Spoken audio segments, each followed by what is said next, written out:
Seorang pria diculik dan dijadikan budak darah di negara lain. Setiap hari cairan tubuhnya diambil hingga kondisinya sangat-sangat lemah. Banyak dari organ dalamnya yang rusak dan juga pria tersebut hampir kehilangan nyawanya. Tapi ternyata kasus ini menyimpan rahasia yang membuat banyak orang kaget. Penasaran apa rahasianya?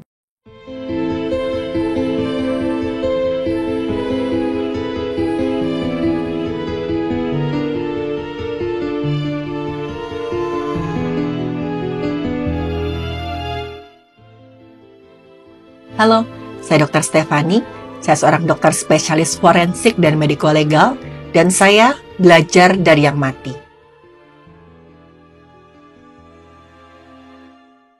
Ada seorang pria yang mengaku telah dijadikan budak darah di sebuah negara. Pria ini bernama Lee, asalnya dari Tiongkok.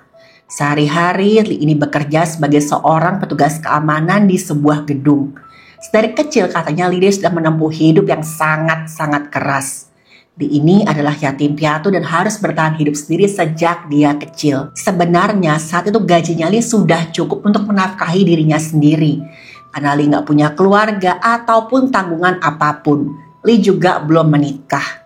Tapi Lee menginginkan uang lebih karena dia ingin hidupnya lebih baik lagi. Intinya Lee ingin meningkatkan gaya hidupnya. Mulailah Lee mencari-cari pekerjaan lain untuk menambah penghasilannya. Akhirnya Lee menemukan ada sebuah iklan lowongan bekerja di internet yang sangat-sangat menggiurkan. Pekerjaannya itu relatif mudah dan gaji yang ditawarkan itu cukup besar. Lee hanya perlu menjawab telepon keluhan dari para pelanggan di perusahaan tersebut. Atau kita biasa mengatakan itu kerjanya sebagai customer service call. Lee pun melamar dan kemudian diundang untuk melakukan wawancara. Tapi sayangnya begitu dia tiba di tempat wawancara, suasana berubah jadi mencekam. Tiba-tiba aja beberapa orang pria mengelilingi si Lee dan langsung mendorongnya masuk ke dalam sebuah mobil. Muka Lee kemudian ditutup oleh kain hitam sampai dia nggak bisa melihat. Dan nggak cuma itu, tangan dan kakinya juga diikat. Lee bener-bener udah nggak berdaya. Dia ketakutan, dia nggak tahu nih dia mau dibawa kemana. Tapi satu hal yang pasti Lee tahu, kalau dia sedang diculik. Selama perjalanan yang entah berapa lama, Lee sangat-sangat ketakutan. Ketika kain penutup matanya dibuka, Lee berada di sebuah ruangan yang sempit dan juga pengap. Ruangan itu sama sekali nggak ada jendela, hanya ada beberapa lampu yang agak-agak redup. Dan hari-hari berikutnya Lee mulai sadar kalau dia berada di negara lain setelah melihat penculik yang sedang memegang mata uang asing. Lee kemudian dipindahkan ke tempat yang lebih besar. Di tempat itu ada komputer di setiap mejanya dan dijaga oleh beberapa penjaga yang saat itu membawa senpi laras panjang. Lee kemudian dipaksa untuk menipu orang lain lewat internet. Masalahnya satu, Lee menolak karena dia nggak tega untuk menipu orang lain. Dan penolakannya sudah bisa ditebak dibalas dengan kekerasan, pukulan, tendangan, bahkan Lee sampai disengat listrik setiap harinya. Para pelaku kemudian mencari cara lain untuk menghasilkan uang dari Lee. Mereka nggak mau nih usaha mereka menculik Lee itu jadi sia-sia. Awalnya mereka ingin minta uang tebusan pada keluarganya Lee. Tapi seperti yang saya bilang tadi teman-teman di awal, kalau Lee hidup sebatang kara. Dia nggak punya keluarga sama sekali. Dan sampai akhirnya para penculik ini menemukan sesuatu yang berharga dari Lee, yaitu golongan darahnya Lee. Golongan darahnya itu tipe O. Golongan darah yang bisa didonorkan pada siapa aja, istilahnya donor universal. Para penculik kemudian memanfaatkan hal ini untuk keuntungan mereka. Mereka mengambil cairan tubuhnya Lee dan menjualnya di pasar gelap. Ya, yang begitu teman-teman, cairan tubuhnya Lee dikuras hanya demi keuntungan semata. Dalam jangka waktu 1-2 bulan, katanya hampir 1,5 liter cairan tubuhnya diambil secara paksa. Padahal nih, kalaupun kita jadi donor normalnya, cairan tubuh yang diambil itu sekitar 450 cc sekali donor. Itu pun harus dilakukan per 3-4 bulan sekali. Lama-kelamaan pembuluh di lengannya Lee pun rusak. Dan mereka mulai mengambil cairan dari pembuluh di lehernya Lee. Udah pasti nih buat kondisi tubuhnya memburuk dari hari ke hari. Kulitnya semakin pucat, bibirnya kering dan napasnya mulai pendek-pendek. Kesadarannya mulai menurun dan Lee benar-benar nggak berdaya melawan. Ditambah lagi makanan yang diberikan pun sangat sedikit.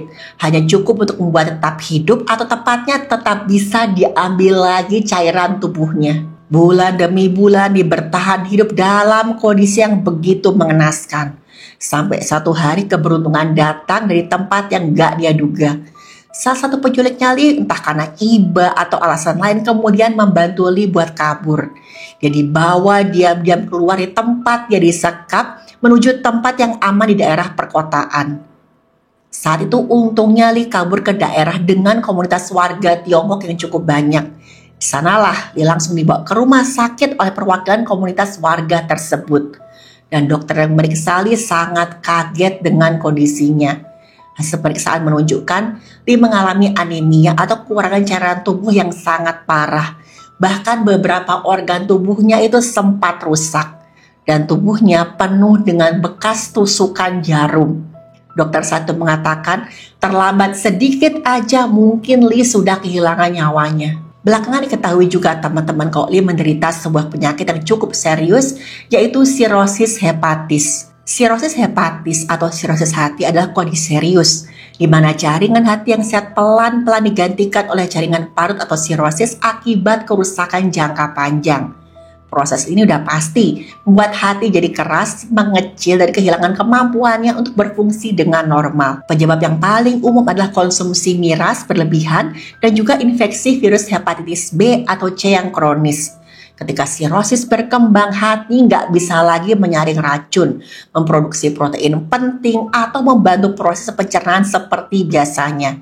Gejala yang muncul antara lain kelelahan, pembengkakan perut, kakinya bengkak, kulit dan mata menguning, tubuh mudah memar hingga gangguan kesadaran dan kebingungan.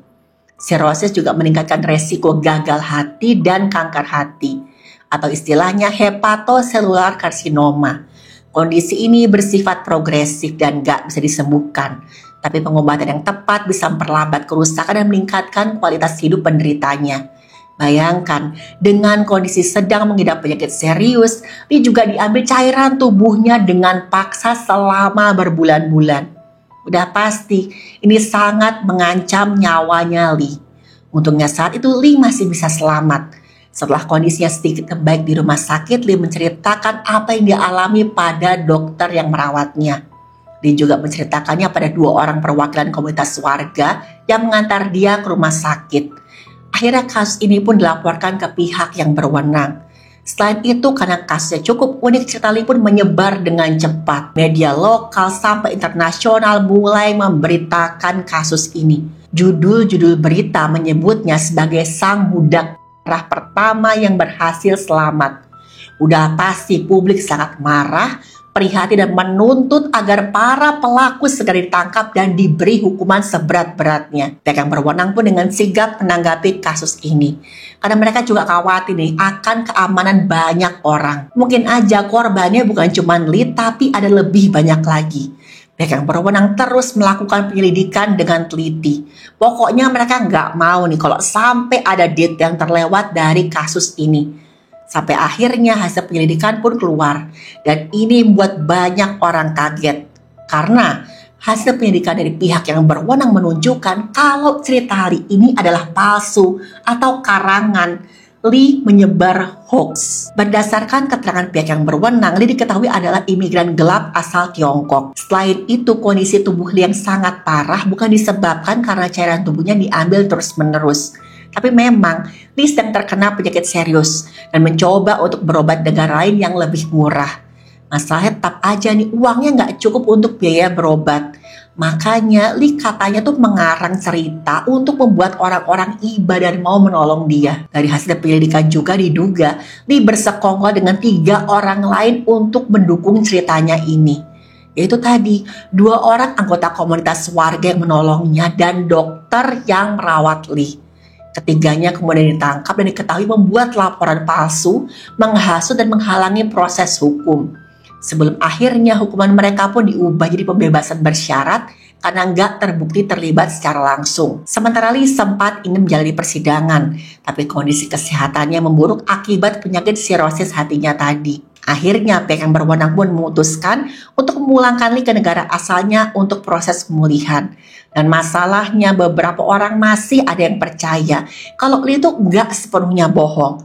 Menurut mereka memang ada organisasi gelap yang sering mengeksploitasi manusia. Dan kasus ini pun teman-teman meninggalkan tanda tanya yang cukup besar. Apa benar ini tuh hanya kebohongan dari Lee untuk keuntungannya sendiri? Atau justru memang ada kebenaran yang disembunyikan? Teman-teman, dari sudut pandang medis, kasus ini entah sepenuhnya benar atau enggak tetap mengungkap sisi gelap yang sering dibicarakan, yaitu risiko kesehatan yang berbahaya jika tubuh dipaksa bekerja demi uang. Karena cairan tubuh kita itu bukan sekedar cairan. Cairan ini membawa oksigen, nutrisi, dan komponen penting yang buat seluruh organ kita tetap bisa bekerja. Tubuh manusia rata-rata memiliki sekitar 4,5 sampai 6 liter cairan tubuh. Kehilangan cairan tubuh dalam jumlah signifikan secara berulang bisa menyebabkan anemia, kelemahan kronis, bahkan sampai gagal organ jika tidak ditangani dengan segera. Pengambilan cairan tubuh tanpa standar medis juga bisa mengakibatkan shock hipovolemik. Kondisi ketika volume cairan tubuh turun drastis sampai jantung itu nggak bisa memompa oksigen ke jaringan tubuh. Beda dengan pengambilan cairan tubuh di rumah sakit. Mereka tuh selalu melalui standar yang ketat, teman-teman. Jarum steril sekali pakai, area kulit dibersihkan dengan antiseptik, dan cairan tubuh juga disimpan dengan wadah khusus. Bayangkan deh, jika proses itu dilakukan secara ilegal tanpa sterilisasi sedikit pun.